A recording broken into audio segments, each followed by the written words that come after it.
안녕하세요. 열린문교회 성도 여러분들, 밤새 편히 주무셨습니까?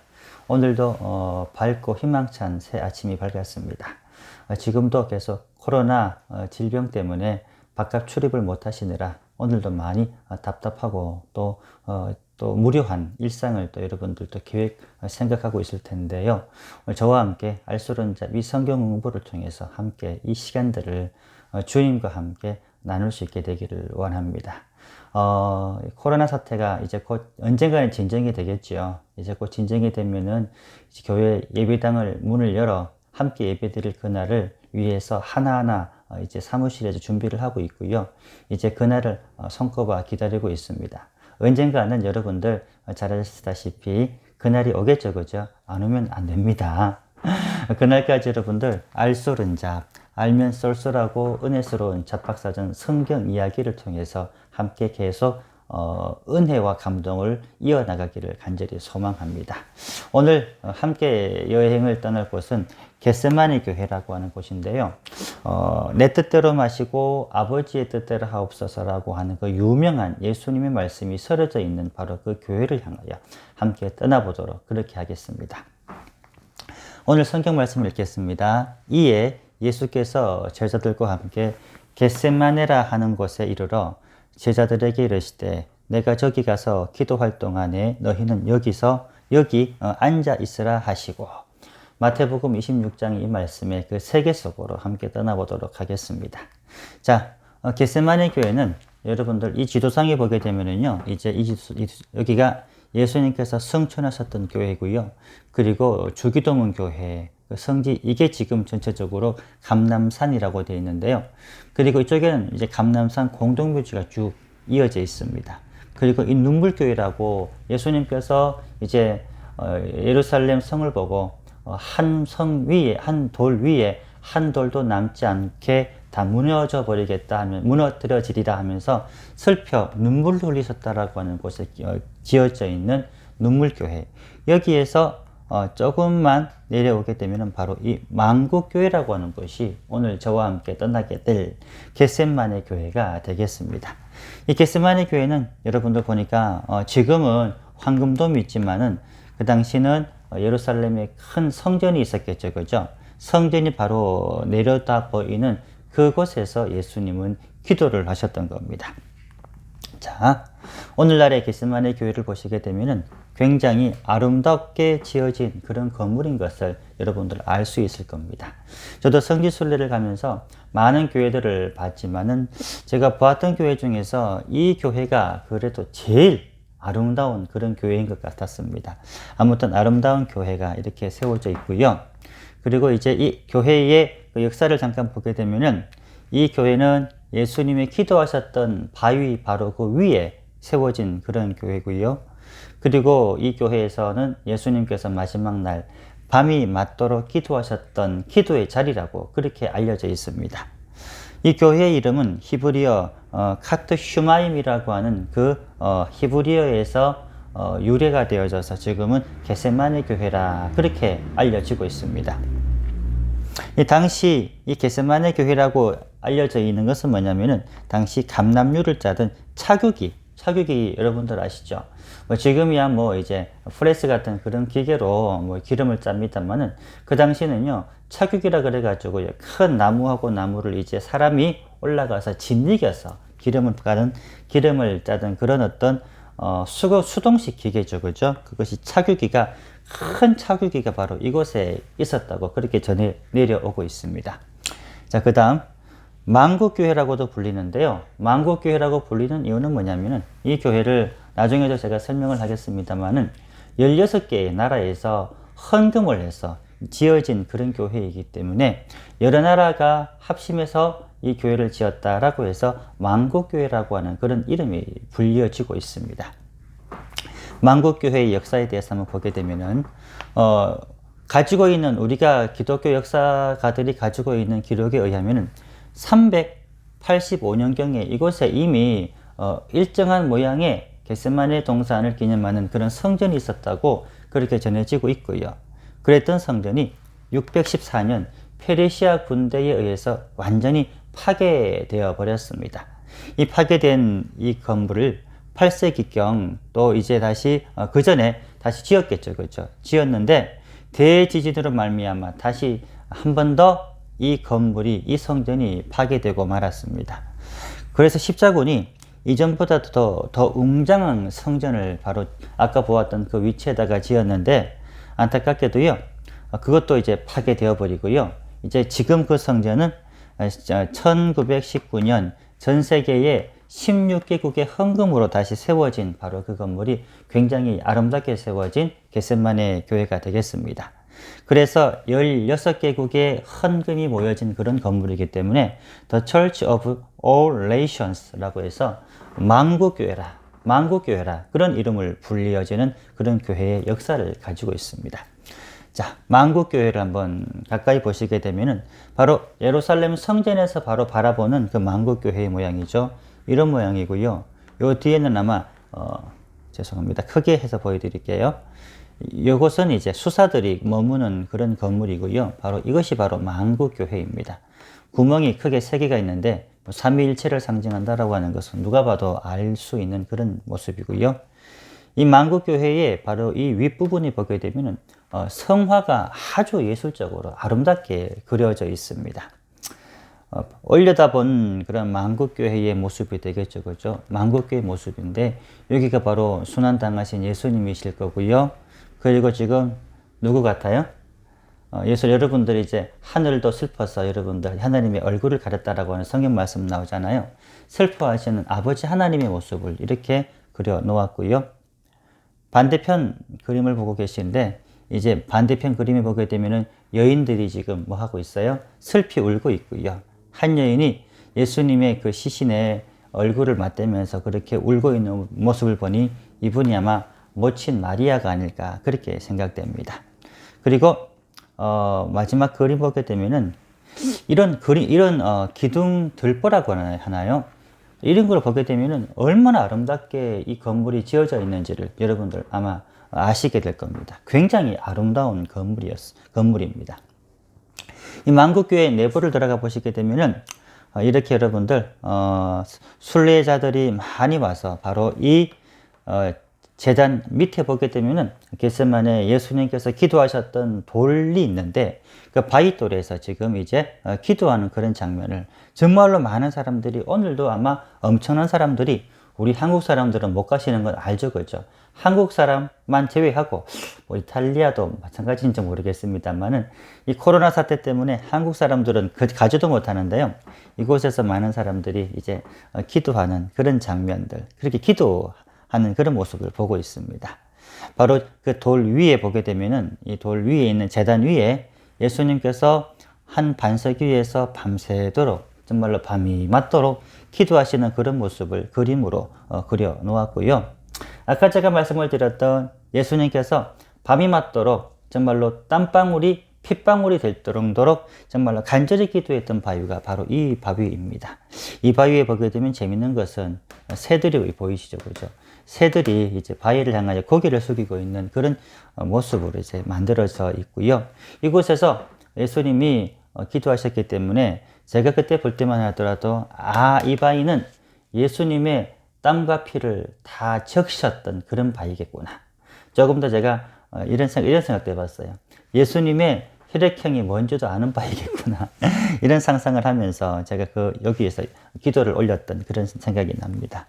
바로 그 위에 보게 되면은 천장이죠, 그죠? 천장도 굉장히 아름답게 이렇게 만들어졌다라고 하는 것을 아실 수 있을 겁니다. 하나, 둘, 셋, 넷, 다섯, 여섯, 일곱, 여덟. 누군지는 제가 잘 모르겠어요. 그냥 천사겠죠, 그죠? 그냥 한번 제가 카운트 해봤으니까 12제자라고 생각하시면 안 됩니다. 천사들이 이렇게 사방에 이렇게 그려져 있고요.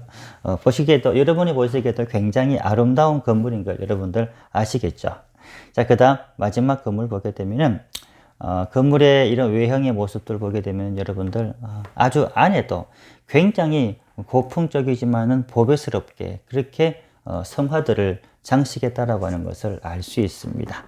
자, 사람들이 그 바위에서 참배하는 모습을 보고 계십니다. 이렇게 직접 바위도 만져볼 수 있고요.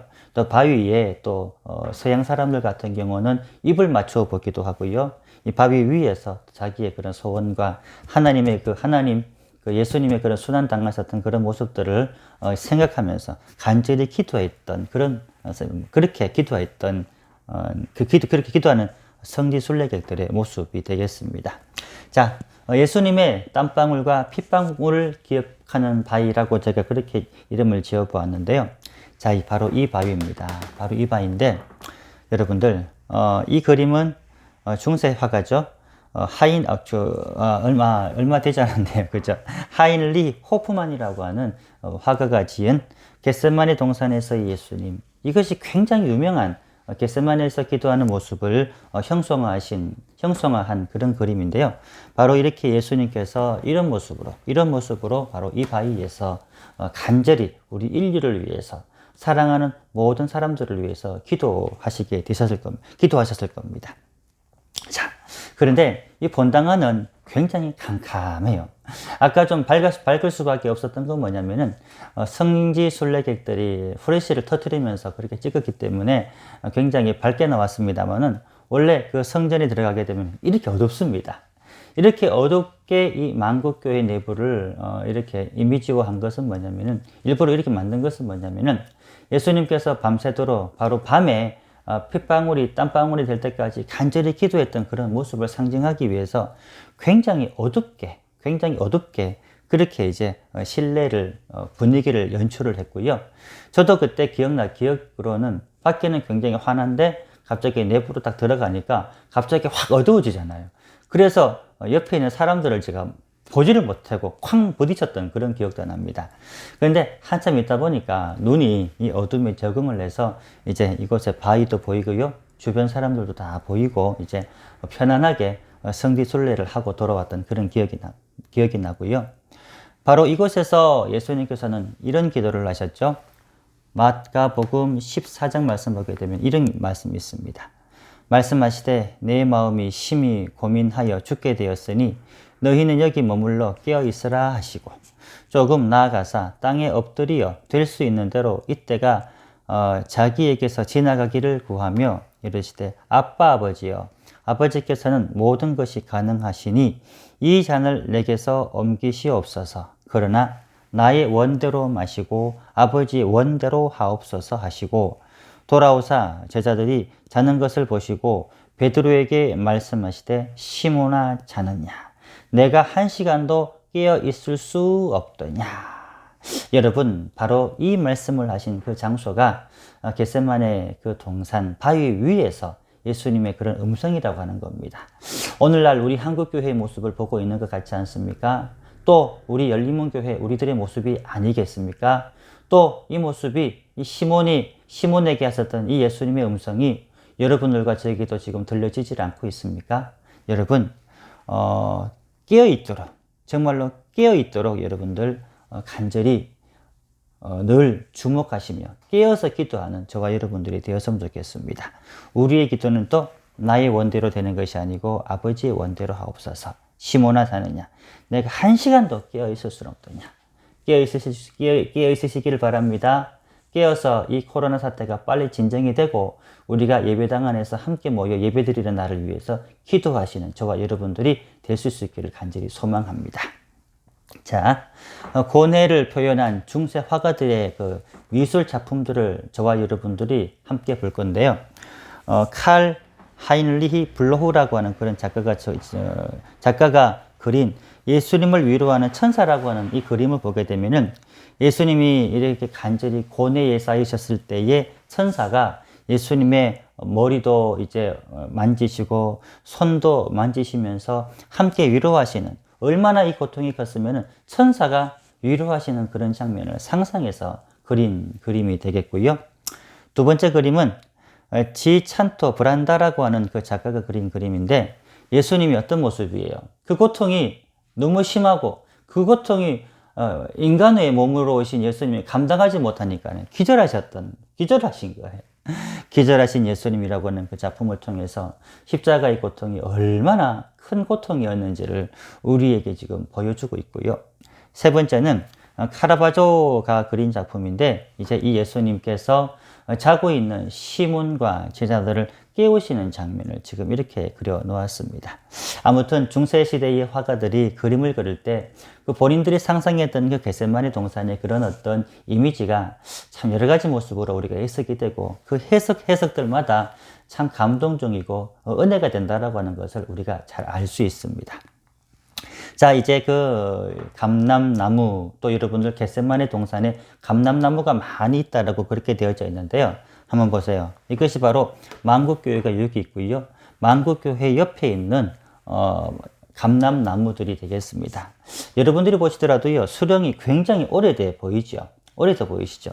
그런데 혹자는 이게 예수님 시절부터 지금까지 전해 내려오는 감람나무일 것이다라고 그렇게 말씀하시는 분들도 계시는데요. 제가 저는 뭐 이런 생태학자는 아니지만은 저는 크기에 대해서는 크게 저는 동의하지는 않습니다. 이 감람나무의 특징 그렇다고 해가지고 어떤 분들은 그러죠. 그러면 나이테를 보면 되지 않겠습니까? 라고 얘기하는 분들이 계시더라고요. 제가 식물 도감을 보니까는요. 이런 감람나무의 특징은 나이테가 없어요. 나이테가 없는 그런 나무이기 때문에 식물 도감에 나와 있는 대로 이제 나이테가 없기 때문에요. 뭐 이렇게 이 나이테를 가지고 이 감람나무의 수령을 짐작한다라고 하는 것도 아마 불가능한 일 같고요. 아무튼 AD 7세기 70년경 티토 장군이 예루살렘 성을 완전히 다 혁파시켜버리고 무너뜨려버리고 했던 명령 중에서 하나가 뭐냐면은 이 감람산이라고 그러죠. 감람산이라고 하는 그 감람산에 감람나무를 다 잘라버릴 것을 그렇게 명령을 해서 그 당시 이미 70년경에 감람나무들은 다 잘려버렸습니다. 그런데 이 감람나무는 어떻게 된 것이냐. 아무튼 이것은 분명할 겁니다. 그 잘려버렸던 그 감람나무였지만 감람나무의 그 뿌리 중에서 일부가 살아서 바로 예수님의 기도하셨던 모습을 보았던 그 나무의 후손이라고 하는 것은 분명할 겁니다. 아무튼 여러분들 이 장면을 보시고요. 가실 때마다 감람나무가 예수님 시대부터 있었느니 많았느니 그런 여러분들 논란은 하지 마시고요. 아무튼 제가 여러분들한테 확실하게 말씀드릴 수 있는 것은 예수님 시대의 그 감람나무는 아니지만 예수님 시대의 그 감람나무의 후손인 것은 분명하니까 그래도 여러분들 감격하고 또 감동적인 모습으로 이 나무를 보아주셔도 괜찮을 것 같습니다. 마지막 사진입니다. 바로 그 자리에서 가룟 유다가 배반을 하죠. 그죠? 예수님께 키스를 볼에 입을 맞추게 되면은 바로 그인 줄 알라 라고 하면서 그 신호로 이 가룟 유다가 예수님의 볼에 입을 맞추는 그런 장면이 나오고 있습니다. 이번 주가 여러분들 아시다시피 사순절 주간이고요. 돌아오는 주일 되게 되면은 사순절 두 번째 주간이 되게 됩니다. 아무튼 여러분들 늘 건강하시고요. 하루속히 우리 본교에서 예배를 드리며 은혜와 또 여러분들 감사와 감격을 나눌 수 있는 날, 여러분들 빨리 오기를 함께 기도해 주시기를 바랍니다. 감사합니다. 수고하셨습니다.